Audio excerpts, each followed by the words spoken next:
Jemaat Tuhan yang saya kasihi dalam Kristus Yesus, Sonomi, Remai. Apa kabar semua? Tentunya kabar baik ya. Kita bersuka cita hari ini tanggal 5 Juni 2022. Kristus Sang Surya kebenaran itu kembali melawat kita dengan rahmatnya, dengan anugerahnya. Matahari bersinar cerah, kita semua menikmati peristiwa gerejawi yang luar biasa pada hari ini, Pentakosta.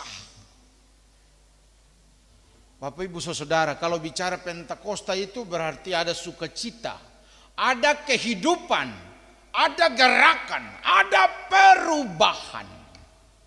Stola yang kita pakai ini warna merah.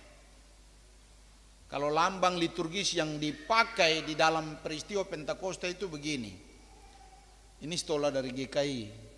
Tandanya ada lidah api yang menandakan semangat, yang menandakan adanya kehidupan gereja yang terus hidup, bergerak, bertumbuh dan seterusnya untuk menjadi saksi Tuhan di tengah-tengah dunia.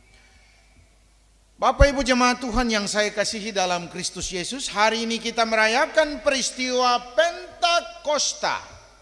Pentakosta pertama dalam ritual gereja. Kalau dalam perjanjian lama Bapak Ibu jemaat Tuhan, peristiwa Pentakosta ini disebut juga sebagai hari raya 7 minggu. Sebelum hari yang ke-50, pada 7 minggu, 7 kali 7 49 hari, sebelum hari ke-50, semua umat Israel, laki-laki, perempuan, tua, muda, besar, kecil, semuanya bersiap-siap untuk menyambut pemberian Taurat Tuhan yang diberikan kepada Israel. Waktu itu Musa naik ke Sinai, dan ketika Musa turun dan kemudian dia menyampaikan Taurat Tuhan itu, Israel pada hari yang ke-50 menyambut Taurat Tuhan itu dengan penuh syukur. Mengapa? Karena Taurat Tuhan itu sebagai sebuah simbol perjanjian kekal, ikatan perjanjian yang mengikat relasi antara Yahweh sebagai Tuhan pencipta yang adalah Allah Israel, dan Israel sendiri diterima oleh Yahweh Allah Israel itu sebagai umat pilihannya.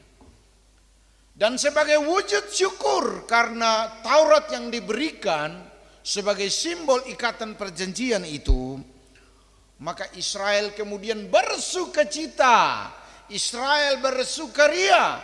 Mereka membawa hasil panen yang terbaik untuk dipersembahkan, ya istilahnya persembahan hulu hasil, persembahan yang terbaik mereka bawa dan mereka persembahkan kepada Tuhan sebagai tanda ungkapan syukur mereka kepada Tuhan. Itulah peristiwa Pentakosta sebenarnya dalam perjanjian lama.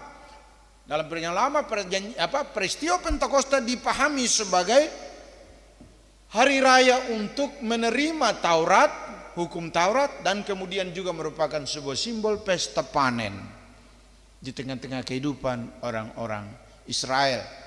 Nah, peristiwa ini berlangsung terus sampai di masa perjanjian baru, ketika semua orang-orang percaya berkumpul di Yerusalem. Bapak Ibu Saudara, ketika semua orang percaya berkumpul di Yerusalem, pada momen itulah kegenapan janji pencurahan Roh Kudus itu terjadi, dan pada saat itulah hari raya Pentakosta dalam tradisi gerejawi dan tradisi kekristenan mengalami transformasi atau pembaharuan makna.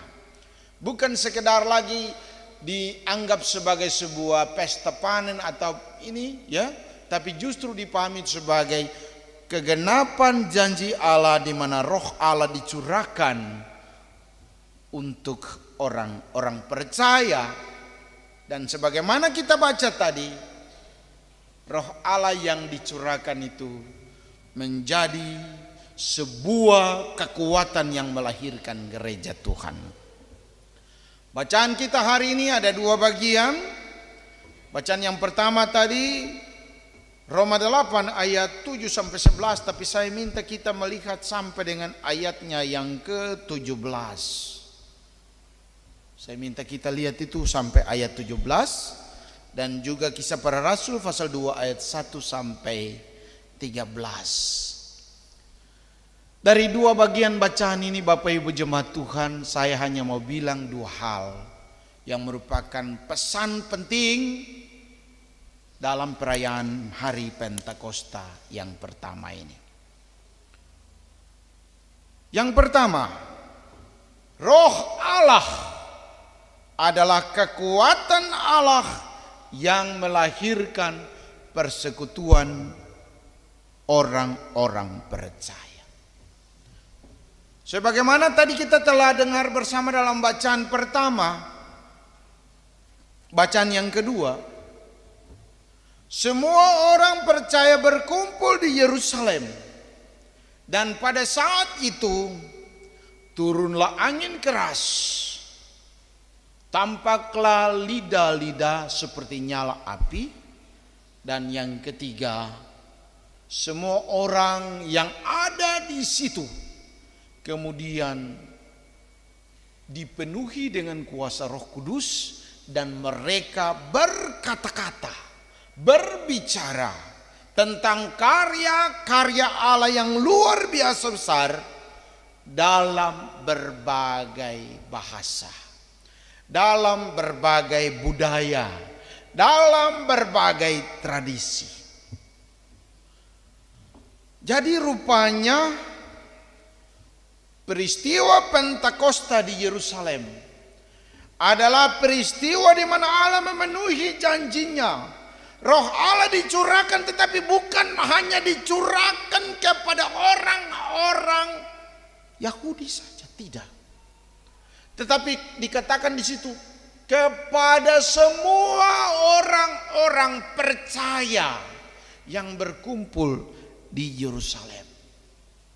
Apa yang terjadi ini sesungguhnya merupakan bagian daripada kegenapan nubuat para nabi di dalam perjanjian lama, misalnya yang dinubuatkan oleh Nabi Yoel dalam Yoel pasal 2 itu 8 sampai 30. Dinubuatkan bahwa akan tiba pada hari-hari terakhir aku akan mencurahkan rohku ke atasmu, ke atas teruna-terunamu, terhadap pelihat-pelihat semua orang, laki-laki, perempuan, hamba-hamba, anak-anakmu, semua akan mendapat karunia yang luar biasa, yaitu Roh Allah akan ada di dalam kamu. Roh Allah itu dicurahkan, semua orang kemudian dimampukan oleh Allah untuk mengalami sebuah persekutuan. Kalau kita baca bacaan yang kedua tadi, Roh Allah dicurahkan, semua orang Israel atau orang Yahudi bahkan juga membaur dengan orang-orang percaya yang lain di Yerusalem menjadi satu persekutuan. Tidak lagi berdasarkan suku, tidak lagi berdasarkan bahasa, tidak lagi berdasarkan latar belakang sosial, budaya, ekonomi, dan tidak. Orang-orang percaya oleh kuasa Roh Kudus menjadi satu di dalam persekutuan. Karya Roh Allah ini tidak pernah memandang perbedaan itu sebagai sesuatu yang harus dijadikan sebagai sarana untuk menghadirkan perpecahan. Perbedaan ini justru dilihat sebagai sebuah karunia, sebagai sebuah anugerah di mana satu saling melengkapi dengan yang lain.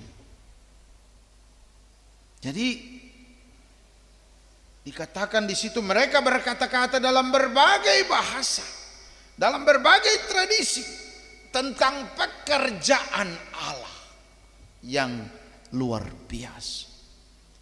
Itu berarti roh Allah itu ada untuk menghadirkan kekuatan di dalam gereja, untuk kemudian menghadirkan persekutuan. Jadi kekristenan sesungguhnya lahir dari peristiwa Pentakosta. Persekutuan jemaat itu kemudian lahir ketika roh Allah dicurahkan, semua orang percaya berkumpul, persekutuan gereja itu terbentuk. Dalam perjalanan dinamika pelayanannya ada berbagai pergumulan, tetapi semakin mereka dibabat, semakin mereka merambat. Mengapa?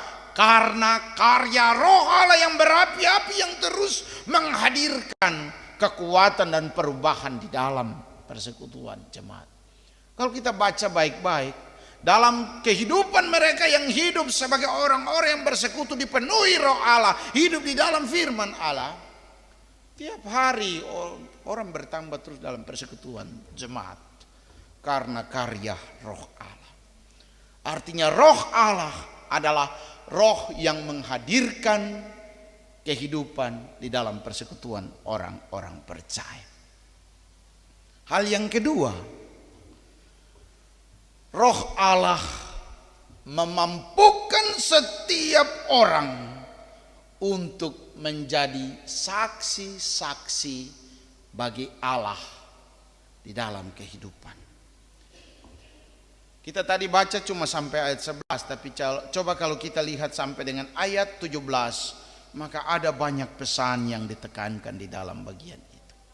Hal yang sangat ditegaskan dalam bagian ini oleh Rasul Paulus adalah pentingnya semua orang-orang percaya, semua orang yang disebut sebagai gereja Tuhan untuk hidup di dalam roh, bukan hidup di dalam daging.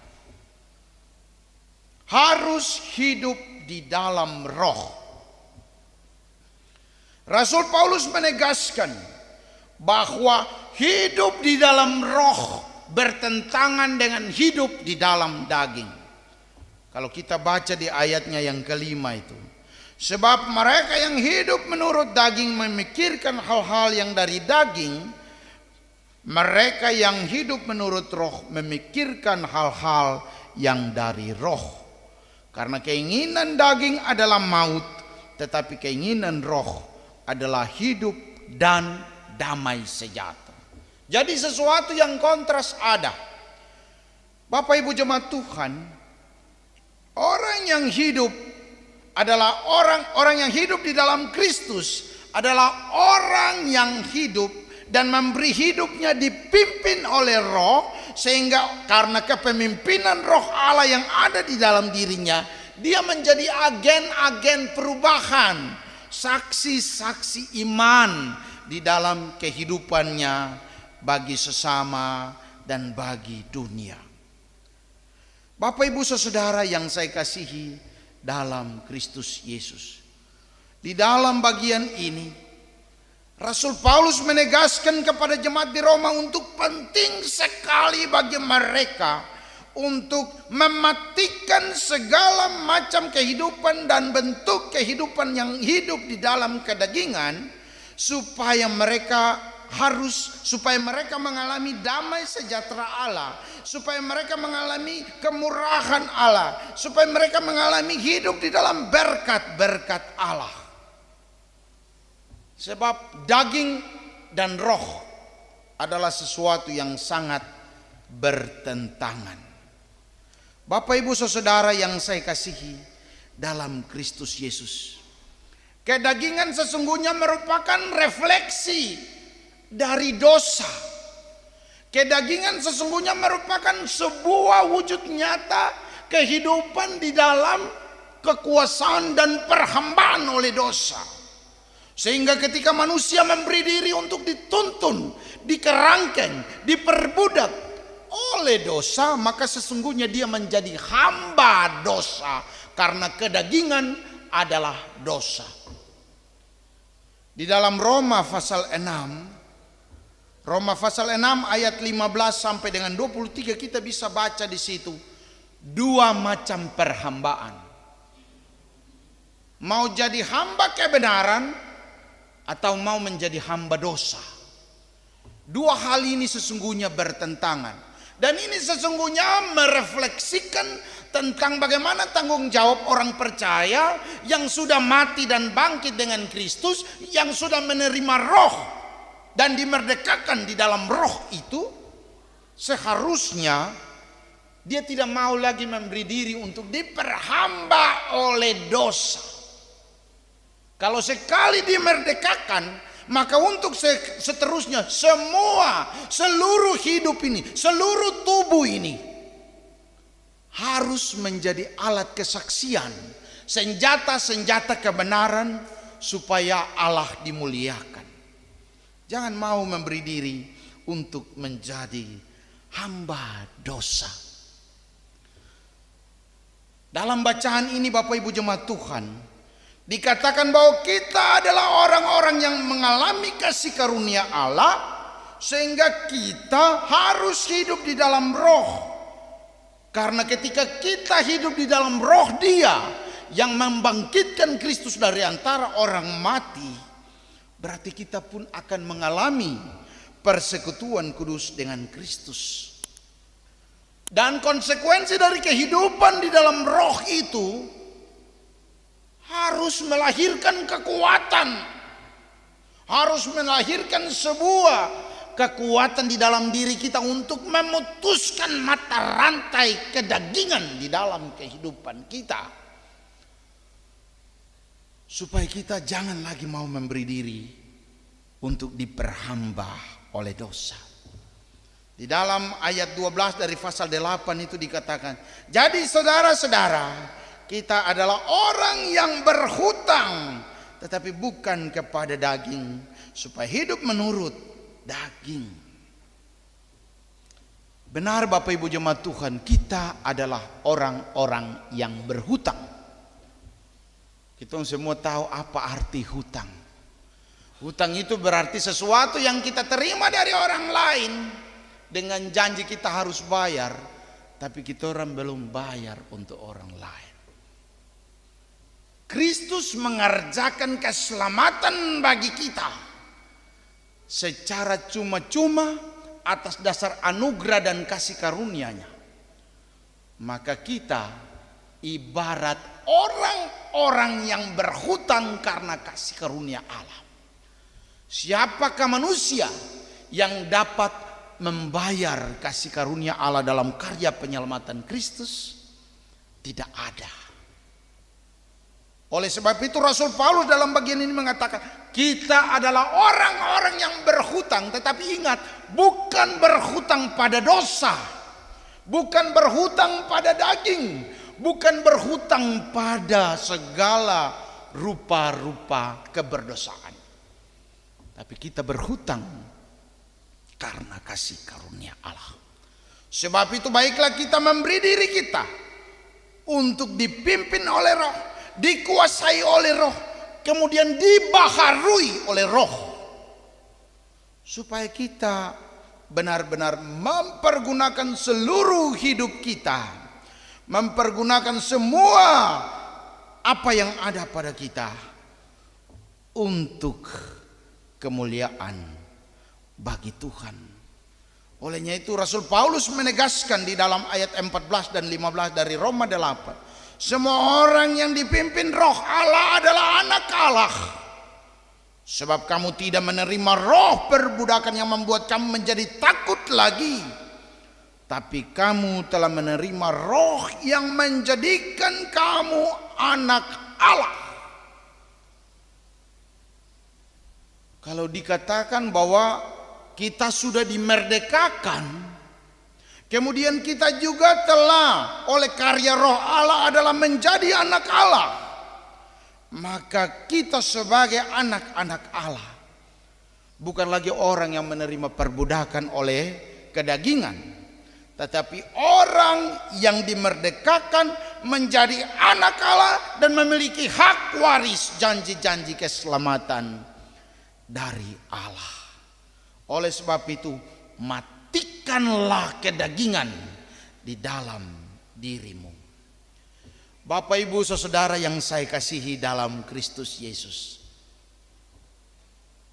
peristiwa Pentakosta sering sekali kita rayakan dalam kehidupan kita, dalam setiap tahun, dalam setiap kalau ibadah dulu orang-orang tua kita dulu disebut dengan istilah sending fest Pentakosta kedua itu sering dirayakan dengan luar biasa meriah.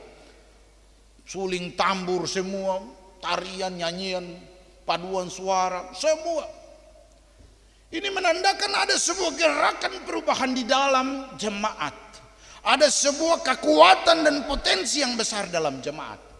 Nah, bagaimana kita melihat ini sebagai sebuah sarana di mana kita sebagai persekutuan jemaat melahirkan sebuah transformasi perubahan di dalam kehidupan berjemaat kita. Apakah sebagai jemaat GKI Yahim, Roh Allah yang hadir di tengah-tengah persekutuan jemaat kita sampai hari ini benar-benar sudah menjadi bagian integral, sudah menjadi bagian yang menyatu dengan kita sebagai anak-anak Allah? Apakah kita sebagai anak-anak Allah sudah benar-benar hidup dalam komitmen untuk membaharui diri kita oleh karya Roh Allah itu?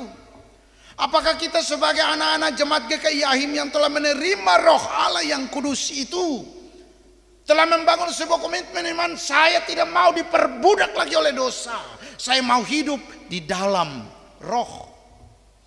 Ini adalah sebuah pertanyaan, bukan sebagai jemaat Yahim saja, tapi sebagai semua orang percaya dimanapun kita berada. Ini adalah sebuah pertanyaan untuk kita renungkan dan kita praktikkan dalam kehidupan kita. Seringkali orang bilang GKI itu kurang Roh Kudus. Seringkali orang di luar sana bilang GKI itu kekurangan, tidak ada Roh Kudus, harus baptis ulang dan macam-macam. Tidak.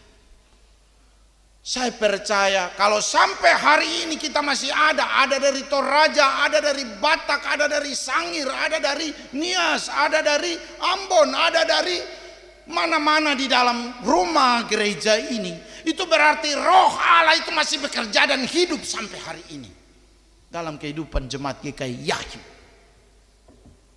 Kalau kita masih ada dalam berbagai pluralitas, kemajemukan, budaya, tradisi, adat istiadat, suku, itu berarti Roh Allah itu ada. Jadi jangan bilang GKI tidak ada Roh Kudus, karena klaim-klaim seperti itu bukan pekerjaan manusia.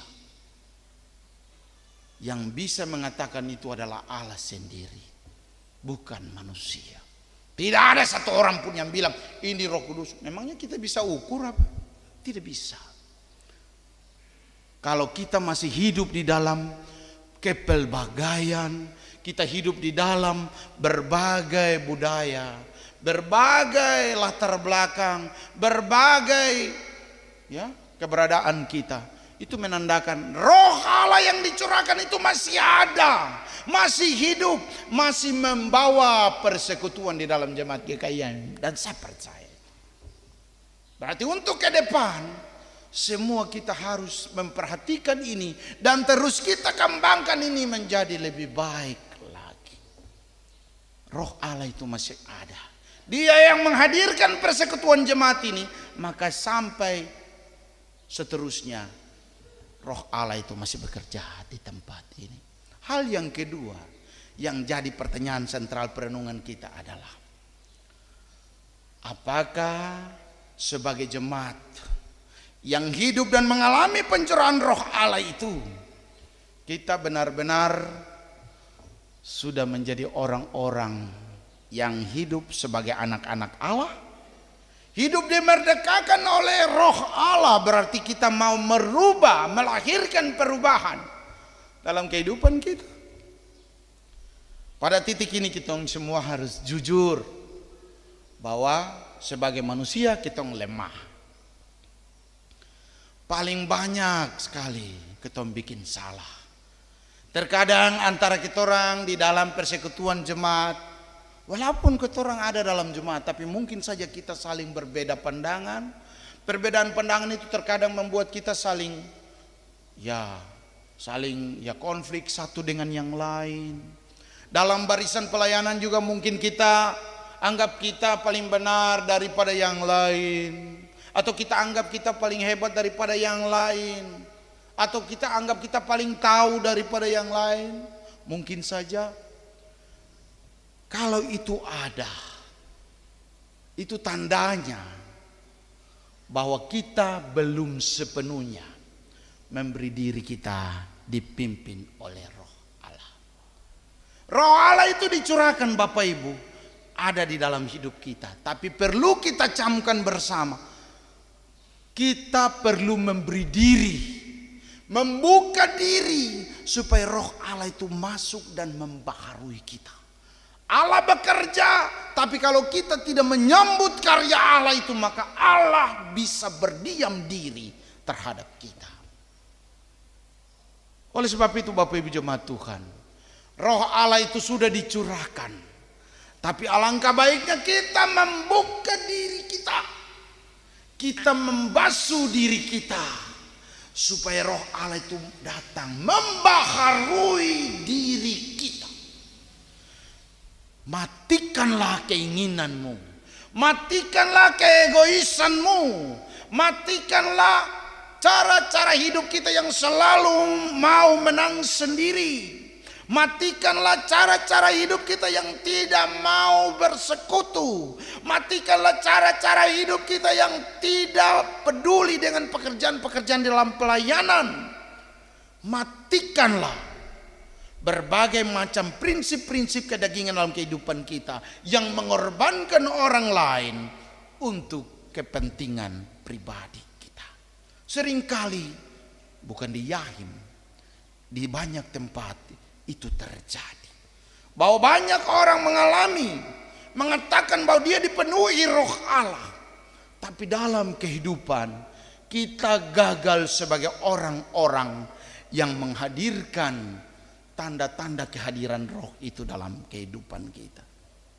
Bapak Ibu, akhirnya Roh Allah itu dicurahkan. Ada dua hal yang penting untuk kita bawa pulang. Pertama, ketika Roh Allah itu dicurahkan, Bapak Ibu punya karunia masing-masing. Bapak Ibu, saudara dan saya, kita semua memiliki karunia masing-masing. Ketika Roh Allah dicurahkan, maka di dalam Bapak Ibu ada talenta yang Tuhan taruh. Perlabakanlah talenta itu untuk kemuliaan Tuhan. Anak-anak muda yang luar biasa, operator IT yang luar biasa, pemain keyboard yang luar biasa, penyanyi-penyanyi yang luar biasa, orang-orang yang memberi diri untuk pelayanan di dalam gereja, masyarakat kampung yang luar biasa. Itulah karunia Allah yang Tuhan kasih lewat Roh-Nya. Pakai itu untuk kemuliaan Tuhan. Yang kedua, selain karunia Roh, Tuhan taruh di dalam kita buah-buah Roh.